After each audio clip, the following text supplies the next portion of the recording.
اللہ نے ہمیں ایک نماز عطا فرما دی جس کو ہم آج صلاۃ التراویح کہتے ہیں. میرے نبی کے زمانے میں اسے قیام اللیل کہا جاتا تھا. اس لیے حضرت عائشہ رضی اللہ تعالیٰ عنہ کی روایت ہے جس سے 8 رکعت والے حضرات استدلال کرتے ہیں کہ رمضان اور غیر رمضان میں اس کو امام بخاری نے قیام اللیل کا ہی عنوان دیا ہے. آپ نے 11 رکعت سے زیادہ نماز نہیں پڑھی. ایک ضعیف روایت میں ہے کہ آپ نے 3 دن پڑھائی نماز. یہ تو صحیح روایت ہے. کتنی رکعت پڑھائی؟ تو ایک ضعیف روایت میں ہے کہ 20 رکعت پڑھائی. اچھا، ضعیف روایت سے عبادت ثابت نہیں ہو سکتی حکم شرعی.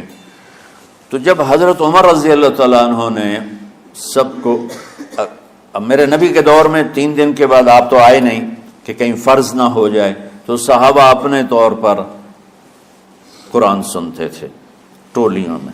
صدیقی دور میں 2 سال وہ فتنوں میں گزرا، تو اس میں بھی اسی طرح چلا کہ ٹولیوں میں ہوتے تھے. حضرت عمر رضی اللہ عنہ کے زمانے میں حکومت مضبوط ہو گئی، طاقتور ہو گئے. تو ابتدائی سالوں میں نہیں، چند سالوں کے بعد اب مسجد میں تشریف لائے تو لوگ اس طرح کوئی 4 ادھر 4 ادھر 5 ادھر 10 ادھر 20 ادھر، تو کہنے لگے ان کو ایک امام پہ جمع کر دیا جائے تو کتنا اچھا ہوگا.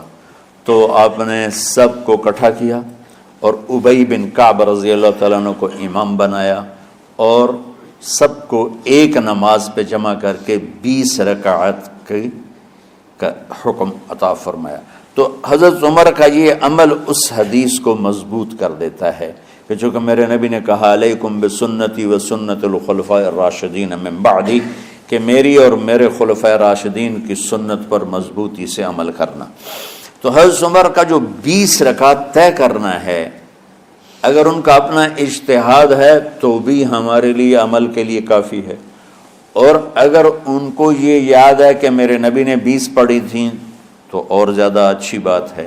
لیکن بہرحال جو 8 پڑھتا ہے ہمارا اس پہ بھی کوئی اعتراض نہیں، چونکہ وہ بھی حدیث کے ساتھ بات کرتا ہے، اور باقی پوری امت 20 پڑھتی ہے ان پر بھی اعتراض نہیں. میں ایک جگہ سے گزر رہا تھا، نماز کا وقت ہو گیا، اہل حدیث کی مسجد تھی، میں وہاں نماز پڑھنے چلا گیا تو ایک بہت بڑا اشتہار لکھا ہوا تھا 20 تراویح ثابت کرنے والے کو 5 لاکھ روپے انعام. کہ 20 تراویح، سینکڑوں سال سے امت کا عمل 20 تراویح آ رہا ہے. تراویح کا نام جو پڑھا مجھے یوں لگتا ہے کہ اہل مکہ، یعنی اہل مکہ جو تھے نا، وہ 4 تراویح پڑھ کے ایک طواف کرتے تھے، تو وہ آرام کے لیے ہوتا، ترویحہ آرام، تھوڑی دیر کا آرام. تو 4 تراویح کے بعد ایک طواف کرتے تھے. وہ چھوٹا سا طواف 10 منٹ میں ختم ہو جاتا تھا، اور پھر 4 تراویح پڑھتے تھے، پھر طواف کرتے تھے، پھر 4 پڑھتے تھے، پھر طواف کرتے تھے. یہ صحابہ کے تھوڑے بعد کے دور کی بات. تو مدینے والوں کو پتہ چلا کہ مکے والے تو یہ کرتے ہیں. وہ کہنے لگے اساں کی کریے؟ انہوں نے کہا اسی 40 تراویح پڑھیں گے، 40 رکعت. وہ 40 رکعت پڑھتے تھے. تو نوافل میں کوئی سختی نہیں کہ بھائی 8 سے زیادہ نہیں پڑھنی، بدعت ہو جائے گی، اور 20 پڑھنا بدعت ہے. یہ سب جہالت کی بات ہے. اور یہ 8 پڑھ رہے ہیں یہ غلط ہے، یہ بھی حماقت کی بات.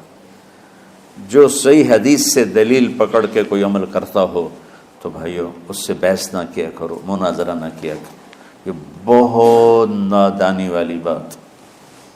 اور امت کا خلق لاکھوں کروڑوں انسانوں کا ایک عمل پہ جمع ہونا، یہ بذات خود اس کی طاقت کی ایک دلیل. اور حرمین جب سے میرے رب نے حضرت عمر نے 20 رکعت شروع کی، آج تک وہاں بھی ساری مساجد میں 8 رکعت تراویح ہوتی ہے، لیکن حرمین کی مسجد میں 20 رکعت، ادھر بھی ادھر بھی. اور یہ جو وہ وہاں ختم قرآن پہ دعا نہیں مانگی جاتی، یہ کس کا عمل ہے؟ حضرت عثمان کا. حضرت عثمان نے اپنے دور خلافت میں تراویح پڑھانے والے سے کہا جب قرآن ختم کرو تو دعا کرنا. وہ کہنے لگے جی کیا دعا کروں؟ کہ جو تیرے دل میں آیا کرنا. تو ختم قرآن کی رات تراویح کی آخری رکعت میں من الجنت والناس کے بعد دعا کے لیے ہاتھ اٹھانا، یہ حضرت عثمان رضی اللہ تعالیٰ عنہ نے اس کو زندہ فرمایا۔ رمضان ماہ سخاوت، آپ کی زکوٰۃ بدلے زندگیاں۔